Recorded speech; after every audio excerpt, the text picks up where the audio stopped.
Hello and welcome to today's webinar, Top 3 Security Tips for IT Decision Makers. This event is brought to you in partnership with Rubrik and produced by Actual Tech Media. My name is David Davis of Actual Tech Media, and I'll be serving as your moderator on the webinar today. Thank you so much for joining us. We've got a really fun educational event lined up for you on the webinar right now. So you're in the right place if you want to learn the top tips for security when it comes to preventing malicious attacks in your IT organization and protecting your company and your company's data for the future. So we want this to be an educational event. We encourage your questions. We'll be doing our best question prize again on today's webinar. You can post your questions there in the questions box. I can call your attention to it this way, and we'll be queuing up the best questions for the end of the presentation today. We also have a handout in the handouts tab entitled 5 Keys to Mitigating Data Risk by Rubrik. It's a PDF asset. You can download that. Make sure that you check that out. It can give you some additional information on today's topic, and of course, Rubrik.com as well. We also have our Amazon $300 gift card that we'll be announcing at the end of the live presentation. If you're watching this on demand, of course, the drawing has already occurred. The prize terms and conditions can be found there in the handouts tab. As I mentioned, we're doing our best question prize again today for an Amazon $50 gift card. Prize winners must meet the Actual Tech Media prize policy, and we'll be contacting the prize winner after the event via email. And so without any further ado, I'm excited now to introduce you to today's expert presenter. Welcome, Mr. Marty Garvin, Director of Information Security at Rubrik. Marty, it's great to have you on. Thanks, David. Thanks for having me. All right, well, take it away. Alrighty, here we go. Thank you, everybody, for joining this fun-filled webinar. A little bit about myself. I recently joined Rubrik a few months ago. Have been around the security space for a while now, most recently from Palo Alto Networks. Have been to other security companies like Symantec, Yahoo, Intuit, eBay, you name it. I've been around the Bay Area, so hoping to impart some of my experience so far with you all on the top 3 tips today. Alrighty, here we go. So I wanted to lay out a little bit around the current landscape as I see it. I'm sure a lot of you have seen the news recently, but in regards to this topic, there are a few top points that I think that are important to call out here. One is that for the most part, new technology, new deployments, integrations, etc., they bring with them a lot of cool capabilities, but quite often a lot of risks. And as we go through this effort to support the business, deliver against their requirements, some of the coolest new features, the AI capabilities, the marketing campaigns, the new BI shiny tool, they have a lot of risks that go along with them, along with the cool new capabilities. A lot of times they ask for a lot of access. They require a lot of data. And if we're not careful, they can also cause a lot of issues for us. A couple of examples that you've probably seen in industry, which I won't name names, but, in the last few years, a credit bureau was compromised, led to a large scale loss of customer data. A lot of this stuff is in the news. You can look it up a little bit later. A major retailer was breached because their third party had access into their data center. And once they were in, they were able to move around and get to customer data.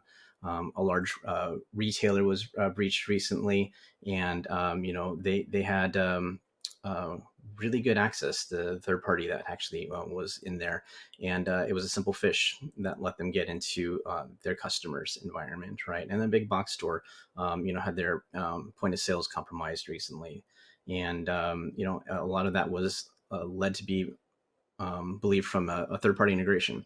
So, when you look at new technology, new integrations, new service providers, there's a lot of considerations around the risks that come along with that and how you protect your environment from potential bad things happening there. Another example, that a lot of the data loss events are actually self-inflicted, right? Did you configure your environment properly? Is your stuff open to the internet? What are their patch levels look like? A lot of the times we move fast to solve for business timescales, but we don't go and do the due diligence to actually take care of our things. So is asset access excessive? Is your network segmented properly? Is your data secure? If you don't take the time to configure your stuff properly, you're going to end up shooting yourself in the foot. The concept of out of box security doesn't exist for the most part. I think there are a few solutions out there in market today that you turn it on, you kind of forget about it, and it does its thing. But for the most part, your firewalls, your data security capabilities, they require some tuning, right? Some configuration. Every environment is somewhat different and unique, and requires some management in order to fully protect your environment. And if you're not sourced properly for people or time to invest in making those customizations and or configurations properly, you're actually exposing yourself to a good amount of risk, even though you believe you're being covered by that tool or technology. And in my time, I've seen plenty of examples of companies who have bought technology in the security space, thought they were covered, and then were compromised because they didn't actually do anything further than implementing the solution. So don't get caught there. And the last bit is, I think this should be the mantra for most folks, but don't assume that your perimeter is secure. Perimeter security was a thing when we had data centers only, and now we're in the cloud. And most folks are just assuming that cloud is less secure or more secure, depending on your perspective, and that your data center is fine. Well, your perimeter is still the perimeter. Depends on how you have it set up internally. But if you're relying on your perimeter to be your only line of defense, then it's safe to assume, or you should probably be making the assumption, that you are compromised to some extent, and start thinking about what does that look like in your environment. How would the bad guys get around, and start adapting controls against that? You've all heard about defense in depth. You start with the perimeter, you start working your way down, segmentation, access controls, etc. Move your way through there. All right. So what does this mean for our IT professionals? At the highest level, understanding what you're implementing, right? A good chunk of security involves not necessarily deep knowledge into every single offering that's out there on the market, but asking a lot of the right questions and considering the risks. Top of mind for me are questions like, what is the technology integration or implementation required to make it useful? Right? What kind of data does it need to have access to? Who needs to have access to it? Is it going to be available like within your environment or externally? Do people need to be able to come in and access the data, or do you need to ship it off site? In the absence of actually having a security partner, the IT organization is bearing the burden of asking these questions, and you should have a list, depending on the type of solution, of questions you want to ask that is repeatable depending on what it is the solution needs to do. The second is, if you are lucky enough to have a security team, this is a big space where I see a lot of growth, where a lot of companies are starting to dedicate their first security organizations, partner with your security team, right? I know that it adds time to the timeline. You've got a review process, you've got questions to be asked, but the benefits of a good security review outweigh the costs by far, right? You can cover a number of topics with reviews around the, what does the offering do? But usually you're covering things like, what kind of types of data are being touched, right? Where's the data moving to, right? How is it being handled, and who has access to the environments the data's at? Do third parties need to have access into this? And are you giving this to other partners, right? Take the time to actually address those findings that come out as a result of that before you sign. One of the things that I've found is you can give all the recommendations as a security professional to a third party before signing. If you sign, they won't do anything afterwards, right? Or it's very, very hard. It has to fit into their timelines, but they're usually pretty motivated to make changes before you actually sign the paper. So, make it a point to get those requirements in before the contract's signed, have them do some diligence around fixing that stuff, sign the paperwork, and then you're going to be in a better spot. And then lastly, as on the IT side of the house, make sure your business customers understand, right? What are the impacts? What are the risks? Make sure they understand what it is that's being implemented and how to set expectations accordingly of timeframes and what needs to get done. Because frankly, many times they're interested in the outcome, not necessarily what needs to come up to it. And I've had many situations in my experience where we've said, hey, it's going to take a couple of weeks for this to get, this issue to be fixed. And no, we have a marketing campaign that's coming in, or we've got a sales deal that needs to close, or this is an important strategic delivery, like we need it now. Not really caring about the risks. So making sure you're educating them on the risks. And then finally, invest in learning the new technology. I mentioned this before, but there's very little fire and forget type technology that exists out there. So if you're going to implement a new firewall, you're going to implement a new SaaS solution, make sure you've got the bodies that can actually spend the time to learn how to do it. Because most people don't come off the street with, Apple level understanding of how to actually use those technologies. So it takes some training education.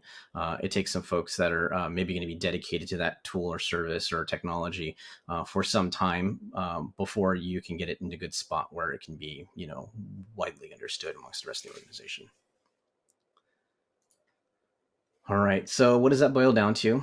In the top three security areas, it's pretty straightforward. There's probably like more than three for first and foremost, but if I was to boil it down to three, this is the ones that I came up with right now. One is secure our systems environment. I think that's pretty straightforward. As a security guy, in that space, we want people to, in our systems, our data, the right people have access, right? Obviously, controlling access to things is also important. You're an employee. You shouldn't have access to everything in the environment, right? If that employee is compromised, guess what?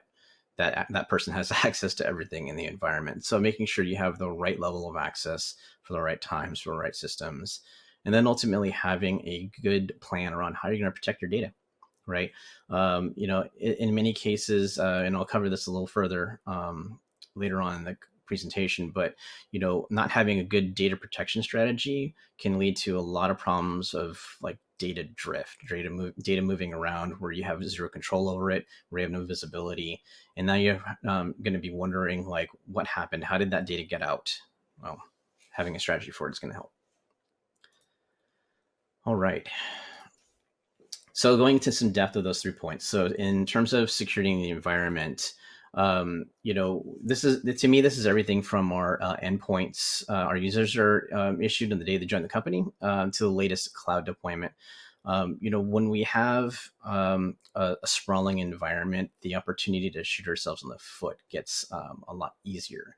And so, making sure that we have the right controls and the right visibility in the environment will, ensure that you're reducing the impact there. And, one of the basic practices here, and I'm pretty sure that most of the folks have heard about this, but the Center for Internet Security has a list of top 20 security controls you should implement. And there's actually a really great list of controls. If you haven't seen it, go take a look at that today. Their top 20 is, used by many organizations, formally or informally, as a baseline of controls that you should implement, best practices. And when you get the basics out of the way, you solve for a majority of the problems that you're worried about today, right? As an IT organization, make sure you spend time looking at that. I think that you don't need security to tell you what to do there. A lot of the things are like control access, asset management, you name it, like network segmentation, like these things all apply there. And there's things that should be done regardless, but your future security team is telling you that you should probably do asset management. You probably should do asset management. Define and leverage standards. This is a common thing that I work on whenever I go to any new organization. If you're going to be doing something repeatable, you want something done a certain way, whether it be a cloud deployment, how you control access to, cloud environments, or, how you want, change management done, or application security to work. Define a standard for that, right? And there are plenty of standards out in the market today. You can download free resources if you want, but the best ones are the ones that make sense to your organization. So if you're doing something often and you want to be a consistent process and everybody know about it, publish a standard on it, right? And if you've got that playbook in hand, it ends up reducing risk from drift of things. As much as you can templatize, all the better. And finally, making security hygiene part of your routine.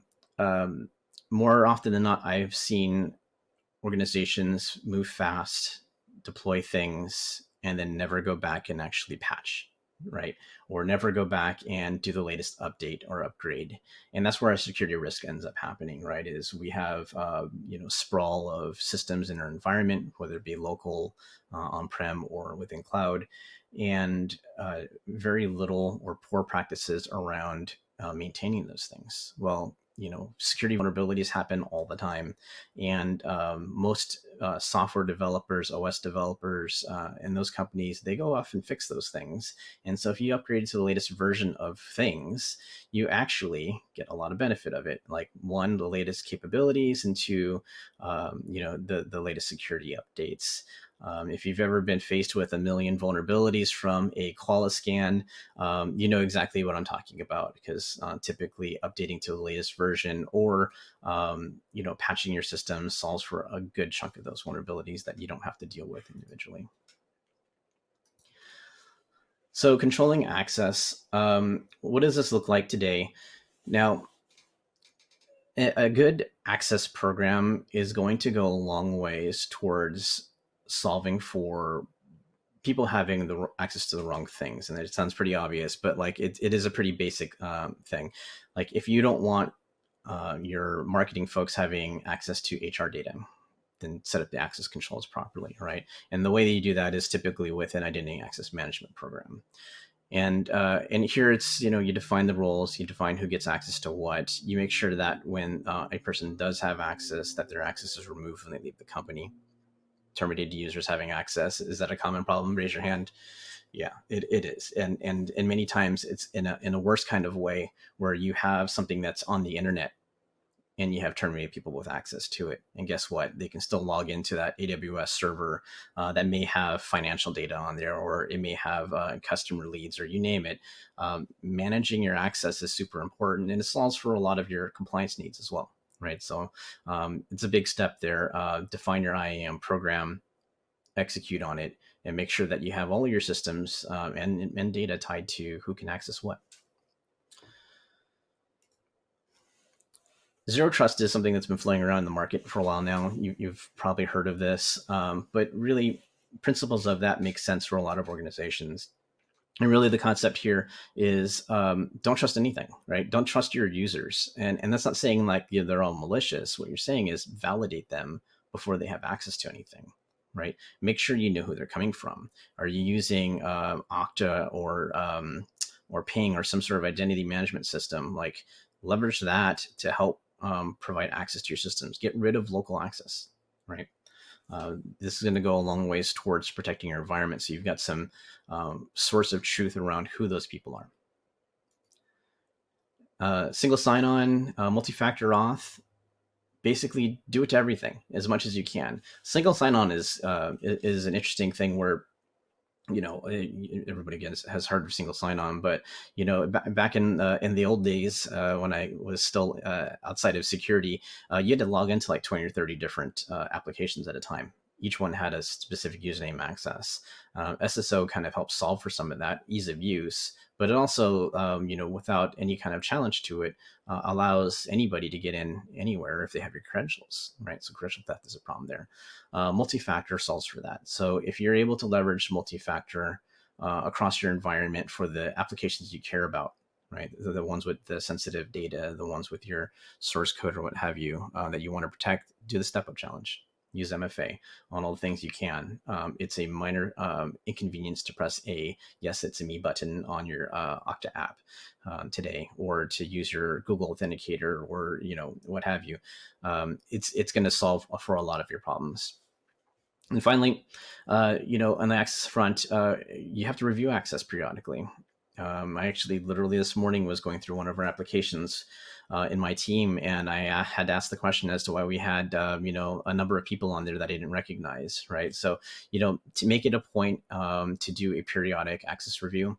For Sarbanes-Oxley controls for the public companies, it's one of those key controls that you have to do anyways for financial systems. But I've seen a lot of companies that only do it for the financial systems, and then they ignore everything else. It's a good practice across the board. Do you have the right people with the right access? Right? Has the access kind of sprawled out to too many administrators or too many people with privileged access into a system? Right? And then ultimately, you need to have some sort of monitoring on there. And like, is somebody accessing data that they shouldn't have or at weird times? Take a look at that, because that could lead to some other issues around credential theft and account compromise. Finally, the last bullet point here is specific around protecting our data.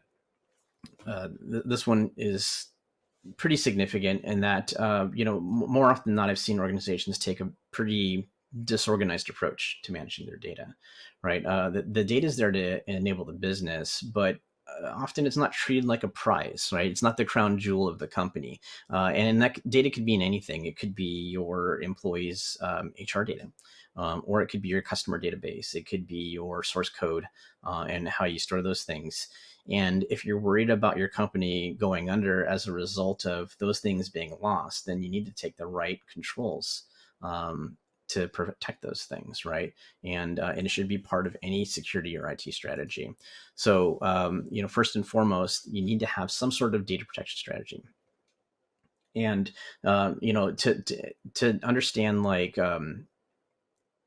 specifically, like, what are we worried about within our organization? How are we going to protect it? Who do we limit access to?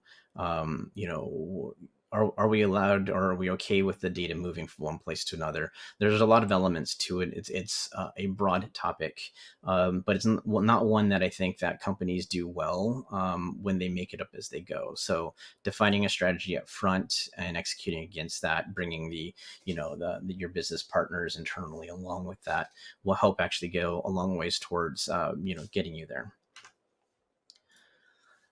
Data classification is a key component of that. Knowing what kind of data you have and how you want to be defined is super important as well. I've seen classifications go from high, medium, low to secret, super secret, really, really secret, like you name it, whatever it is it takes for your organization to define what's important for you to protect. The data classification is going to help you define the controls for each one of those classification levels, right? Do you have PII? Are you worried about credit card data, like your customer data? Do you have sales and financial data you want to protect? Like, each one of these things requires a different type of control, some scaling and leveraging the prior control levels. But for the most part, as you go up more sensitive data, you apply stricter controls against those, right? So, sorry if I could spit this out. Also, knowing what kind of data you have will help define where it can go in your environment, and I'll cover that one next year. Do you know where your data is, right? A big challenge that I've seen is, and it's still a challenge with every organization that I go to, is where's our data? Where does it go? Where does it belong, right? And if your environment's set up properly, you know where production data is, you know where non-product data is, you know where financial data goes, then you have a semblance of control around data sprawl, right? And if your developer decided to download your customer database to a laptop because they need to do some load testing, how do you know, right? What happens? Did they really just leave that laptop in the front seat of their car when they went to the grocery store? Was it stolen? Oh my gosh, right? What do you do about that? Well, having a good concept of where your data is and where it belongs, and then monitoring of where it goes, is going to help you solve for those type of events. I've had in the past a sales engineer who decided to copy the entirety of our sales database, right? All of our leads, all of our customers, and was maintaining his own web server for it, right? We found out about that, and it was one of those first things you had to close off. But like, if you don't know and you're not aware, really ingenuitive people will find solutions on how to use the data better than you can. So really keep a good eye on what those things look like. And then a big point also is the concept of production versus non-production. We all spend a lot of time securing our production environments, making sure the right users only have access there, that the data is secure, the networks are segmented properly, and only certain zones can talk to other zones. But we almost never do the same for non-prod. And more often than not non-prod has a lot of prod data, right? And should you trust that space, right? Probably not. So spend some time looking through the non-production spaces and check for data that doesn't belong there. So knowing where your data is, that's super important. And then lastly, in the space, having a good data backup and recovery strategy is going to kind of save you in the end of the day. What happens when that data warehouse crashes? Do you have a failover? How do you recover from it, right? What happens if you get ransomware? Like, what do you do at that point? Defining your strategy, defining a backup strategy or recovery strategy within your overall data protection strategy is going to be super important for enabling you to recover. And sometimes that's ambiguous as to where that belongs. Right? Is it an IT problem or a security problem? Right. For me, it's a combination of both, right? You want to be able to enable your users, but you also want to make sure you're protecting the company against accidents, right? Even unintentional, non-malicious type things. So make sure that you've got that strategy defined as overall, and all of these things, plus tons more, go into a data protection strategy. All right, so kind of summing up here, taking action. This is just a recap of what we have here, but make sure you partner with your security organization. It's super important. I use that word a lot because it is really important to me that that you bring each other along, right? That your security team works with IT works with security. You guys are both partners that deliver against business need, right? And so when you work together, it's going to help make things smoother overall as the company wants to move forward. Always ask questions, right? Basically the W's, ask them all. It should be a requirement, honestly, for every implementation, and whether you're the security guy or not, feel free to say no, right? Like, that sounds like a terrible idea. Don't do that. Here's a better option, right? Think about how best to take into account what the business is trying to do and see if this is really what they need to do. Adding value there is going to be important for you as well. I almost said super important again. Patch all the things. That is absolutely core to securing your environment and making sure that the really low level attacks don't bother you, right? A lot of times the latest compromises are because you didn't patch something, right? Or you had a weak password and you had something exposed to the internet, and as a result, that web browser or that web host was compromised. Patch all the things all the time. Like, that needs to be part of the daily process, monthly, weekly, however often you do it. Securing access, it's first and foremost. You secure your users, you secure the company. That one's pretty straightforward. And then lastly, just understand your data landscape, right? What's out there? What do I need to protect? Where am I focused on? Where do I feel like I have the weakest controls? If you don't understand your landscape and you don't have a strategy on how you're going to protect it, you're going to be constantly playing whack-a-mole, right? Of trying to find where the data is today. So make sure you figure out what it looks like. And that is the end of that webinar. So I appreciate the time for listening to me talk for the last 28 minutes or so. If you are looking for more information, David mentioned that in the resources or handouts tab, we've got an ebook around 5 keys to mitigating data risk. Take a look at that, and I'm happy to address any questions. Absolutely. Yeah. Great presentation, Marty. Really appreciate that. If you're out there in the audience and you have a question on this, now's the time to get it in, because we're going to start a few minutes here of Q&A before we wrap up. We wanted to keep this a relatively short event, so don't wait any longer. If you have questions, go ahead and drop them in. Don't forget about our best question prize that we're running today for a $50 Amazon gift card as well. So let's see, Marty, first question I see here that came in, they're asking about is whether or not you have any tips for creating a data protection strategy for companies that don't have one at all today. Are there frameworks or samples? Absolutely. There's a ton of resourcing out in the market right now, but one of the ones that I typically look at is the federal standards. They can be a bit cumbersome if you're not in the federal space. Wholly comprehensive, however, right? And they give you a lot of great examples of how to consider the levels, and then you just take that and adapt it to your environment. That's a great place to start. Otherwise, if you're starting from scratch, again, going back to the concept of understanding what your data looks like, what is it you have in your environment, and what are you worried about specifically? Think about the controls that apply to that, and your strategy is really focused around access and movement of that data in the environment. So, your data flow diagrams, where does the HR data sit, or you've got a customer database who has access to it, things along those lines.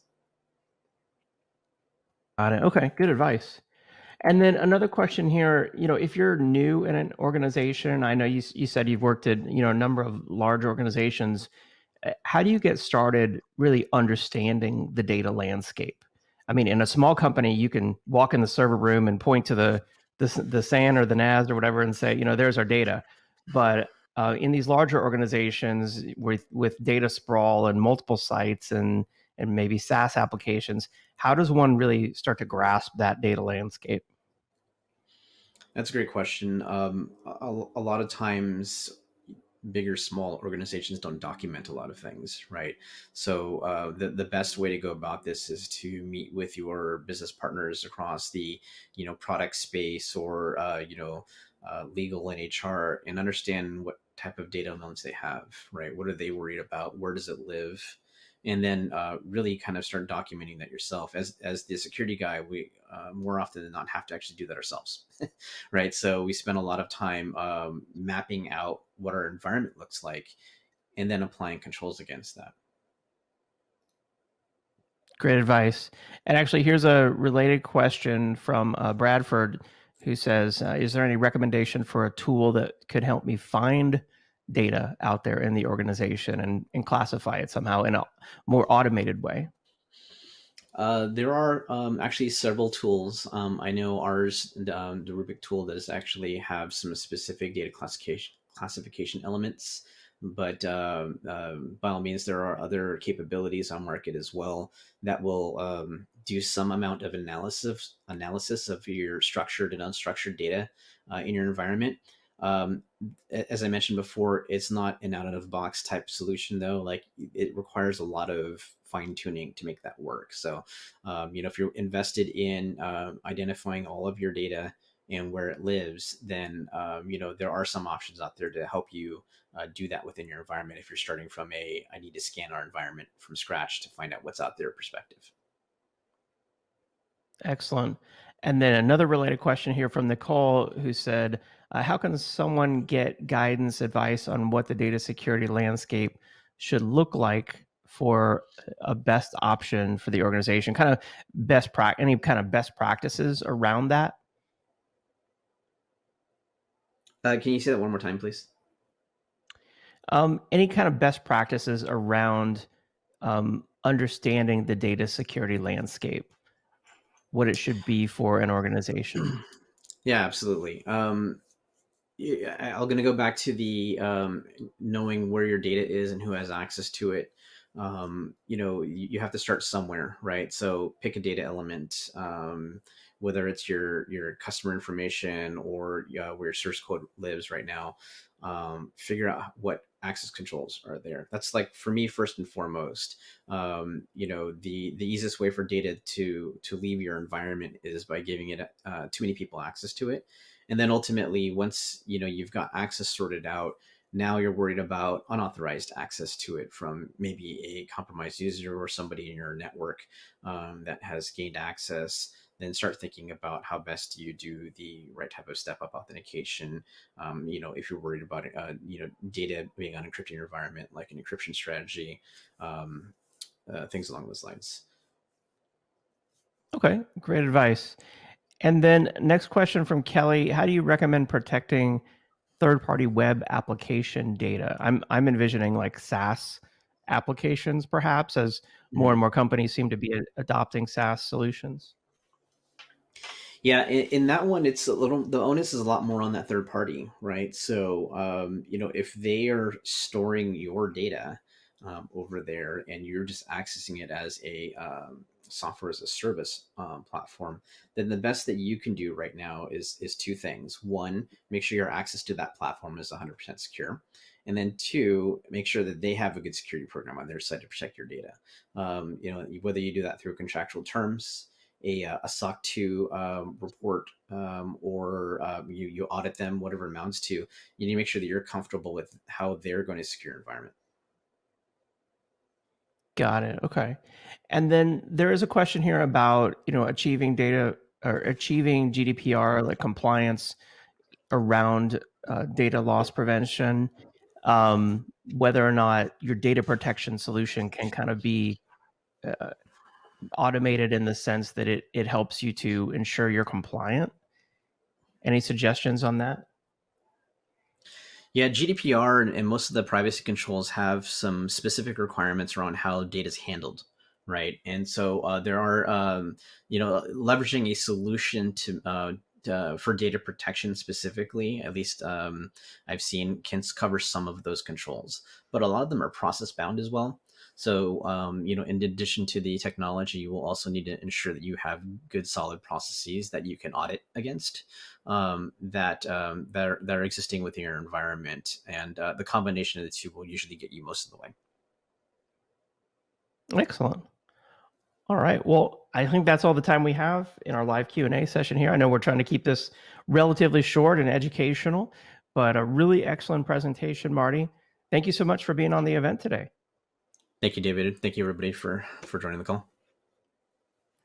Absolutely. I want to remind everyone about the handout that's there in your audience console. That is a link to the 5 keys to mitigating data risk, a Gorilla Guide ebook. You can download that, and that's going to give you a lot more information on today's topic. It's an excellent resource. I encourage you to check that out after the event.